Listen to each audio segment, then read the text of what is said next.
ছিলাম, তৃতীয় batch, third batch. কিন্তু যে আবু সাইদ মারা গেছে সে 12 ব্যাচের ছেলে, আমি জীবনেও তাকে দেখি নাই।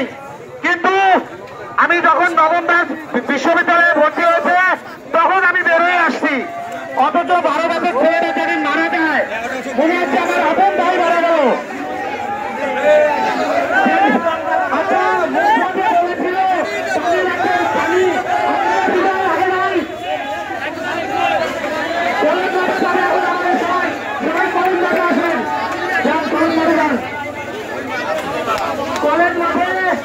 আমরা সমাপ্ত ঘোষণা করবো।